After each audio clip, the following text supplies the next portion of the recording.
When did Catholicism really begin? The Origins of the Catholic Church explained. Hey, have you ever looked at the Catholic Church and wondered, how did this massive ancient institution actually start? Because it's not just some local group, it's a global community of over 1 billion people. It's led by the Pope in Rome, steeped in centuries of rituals and traditions. Some of those ceremonies honestly feel like something out of a medieval fantasy film. Robes, incense, chants. It's wild. But behind all of that is a history that stretches back almost 2,000 years. That's older than most countries. Older than universities.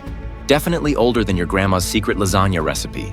In this video, we're going way back, through ancient Judea, Roman politics, underground catacombs, and the lives of ordinary people who ended up changing the world.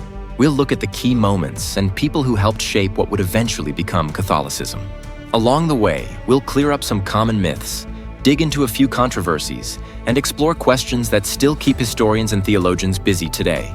So grab a drink, get comfortable, and let's break it all down. The Messiah.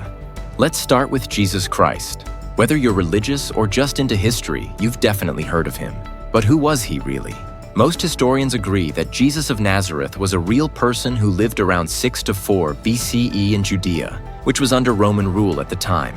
Born in Bethlehem, raised in Nazareth, he was a Jewish preacher with some pretty bold ideas. Love your enemies, forgive freely, care for the poor, and challenge the religious leaders who were more about rules than mercy. But here's something a lot of people miss. Jesus didn't set out to start a new religion. He was a Jewish man preaching within Judaism. His message was about the coming kingdom of God, not founding a new institution. His followers? A small group of regular people, fishermen, a tax collector, even a political rebel. Not exactly the dream team for founding a global faith. His message spread mostly by word of mouth, stories passed around and retold, eventually written down decades later. If you were trying to start a movement that would last for millennia, would you begin with a dozen everyday folks in a tiny corner of a vast empire? Probably not. But that's how it all started. Now comes the turning point, the resurrection.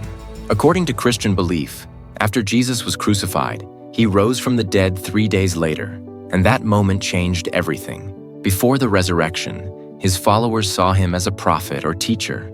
Afterward, they were convinced he was the Son of God, the Messiah who came to save the world.